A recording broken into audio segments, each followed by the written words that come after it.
Hello everyone, welcome to channel learn with ease. आज का topic है हमारा अकाउंटिंग फॉर पार्टनरशिप फर्म का, जिसमें हम सॉल्व करेंगे क्वेश्चन नंबर 56 को। और ये है आपका चैप्टर नंबर 2 डी के गोयल की बुक से, क्लास 12 अकाउंट्स के लिए। तो क्वेश्चन में है तीन पार्टनर ए, बी और सी, जिनकी प्रॉफिट शेयरिंग रेशियो है 4:3:3 की। फिक्स्ड कैपिटल दी गई है 1 लाख, 2 लाख और 3 लाख। फिक्स कैपिटल का मतलब है करंट अकाउंट में आपको सारी एडजस्टमेंट करनी है। पूरे साल के लिए कैपिटल सेम है 1 लाख, 2 लाख और 3 लाख। अब आपने क्या किया, 31 मार्च 2018 का जो साल खत्म होने वाला है, वहां पर इंटरेस्ट ऑन कैपिटल जो लगाना था पार्टनरशिप डीड के अकॉर्डिंग, वो लगाना था 9%, लेकिन उसकी जगह आपने कितना लगा दिया है, 10% के हिसाब से लगा करके बुक्स में रिकॉर्ड कर दिया। अब यहाँ पर इस 1% के डिफरेंस की वजह से जो इम्बैलेंस हो गए हैं आपके पार्टनर्स के अकाउंट, उसको आपको करेक्ट करना है, रेक्टिफाई करना है, बिना फाइनल अकाउंट्स को डिस्टर्ब करे। तो अब आपको इसको कैसे रेक्टिफाई करना है, देखो।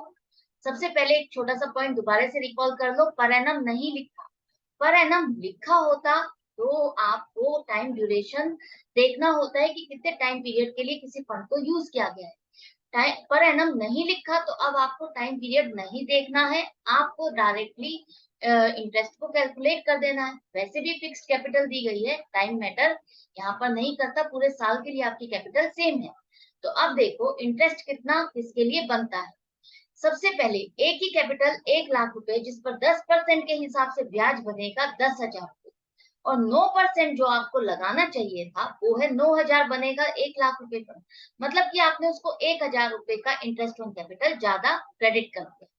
ऐसे ही बी का देखो, 2 लाख रुपए है उसकी कैपिटल, उस पर आपको 10% का ब्याज दे दिया है आपने, तो वो बना है 20,000। और देना था आपको 9% के हिसाब से, मतलब कि 18,000। तो आपने उसको कितना इंटरेस्ट ज्यादा दिया, 2,000। ऐसे ही सी का देखो, 3 लाख पर 10% का ब्याज आपने उसको दिया है 30,000 रुपए, और जबकि देना था 9% के हिसाब से 27,000 रुपए, आपने उसको दिया है एक्सेस इंटरेस्ट ऑन कैपिटल 3,000।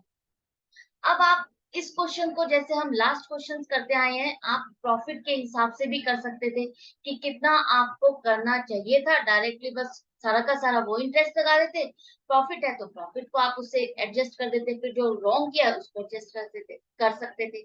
लेकिन हम उसको नहीं कर सकते, क्यों? क्योंकि यहाँ पर प्रॉफिट की अमाउंट हमारे पास नहीं है, और डायरेक्टली अब हमको इसको सॉल्व करना है तो हम डिफरेंस की अमाउंट से ही इसको कैलकुलेट करेंगे। तो डिफरेंस जो आपका इंटरेस्ट का ऑन कैपिटल कम बनना था, आपने ज्यादा कर दिया है, ज्यादा पार्टनर्स के अकाउंट में क्रेडिट कर दिया है, तो अब आपको उसको रिवर्स करना होगा। रिवर्स करने का मतलब है आप उनके अकाउंट्स को डेबिट करोगे। तो डेबिट करोगे ए के अकाउंट को 1,000 रुपए से, बी के अकाउंट को 2,000 से, सी के अकाउंट को 3,000 से। जो डिफरेंस है उसी अमाउंट से आप डेबिट करोगे, सारे अमाउंट से नहीं करोगे। डिफरेंस यही एक्सेस गया है, यही हमको उसको रिवर्स करना है, यही उनसे हमको वापस लेना है। अब जो इंटरेस्ट ऑन कैपिटल होता है वो फर्म के लिए खर्चा होता है। ये खर्चा आपने पहले ज्यादा बुक कर दिया, करना था कम, 6,000 रुपए से कम आपको बुक करना था, आप इसे ज्यादा बुक कर चुके हो।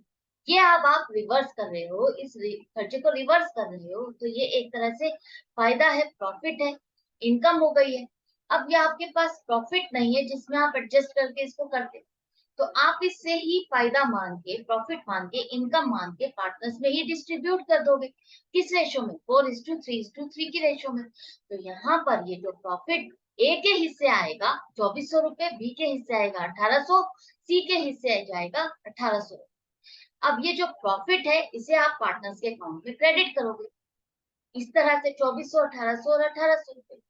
अब आपके पास डेबिट कितना होना था, क्रेडिट कितना होना है, ये सारा आपको पता चल गया। तो जो नेट अमाउंट है उसी से आप रेक्टिफाइंग एंट्री बनाओगे।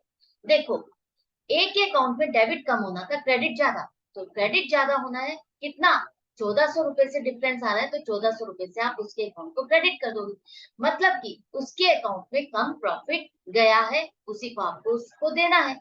इसी तरह से बी के अकाउंट को देखो, डेबिट ज्यादा होना था, क्रेडिट कम, तो 200 रुपए का जो डेबिट बन रहा है डिफरेंस, वही हम उसके अकाउंट से डेबिट करके निकाल लेंगे। सी के अकाउंट में भी डेबिट ज्यादा बन रहा है, क्रेडिट कम, तो इसका मतलब उसके अकाउंट में भी 1,200 रुपए का जो डिफरेंस है वो डेबिट होना है, वही आप उसको डेबिट कर दो। अब आपस में देखो, यहाँ पर 1400 रुपए डेबिट होने वाले बन रहे हैं और क्रेडिट होने वाला भी अमाउंट 1400 रुपए बन रहा है। आपस में पार्टनर्स में ही कम और ज्यादा का जो प्रॉफिट चला गया था, इम्बैलेंस हो गया था, वही आपको रेक्टिफाई करके रेक्टिफाइंग एंट्री बनानी है। फिक्स्ड कैपिटल का मेथड फॉलो किया जा रहा है। आपको एडजस्टमेंट कहाँ करनी है? करंट अकाउंट में। बी और सी के अकाउंट को आप डेबिट करोगे 200 और 1200 रुपए से, और ए के करंट अकाउंट को आप क्रेडिट करोगे 1400 रुपए। तो यही आपको एडजस्टमेंट एंट्री बनानी थी। इस क्वेश्चन में पूछा गया था। वर्किंग नोट के साथ कंप्लीटली टेबल बनाओगे तभी आपको फुल मार्क्स मिलेंगे, नहीं बनाओगे तो मार्क्स डिडक्ट हो सकते हैं। तो यहाँ पर ये क्वेश्चन आपका कंप्लीट हो जाता है। मैं मिलूंगी आपसे नेक्स्ट वीडियो में नेक्स्ट क्वेश्चन के साथ, लेकिन आप बने रहना, प्रैक्टिस जारी रखना। ऑनलाइन क्लासेस के लिए आप मुझे व्हाट्सएप भी कर सकते हैं। Good bye and take care.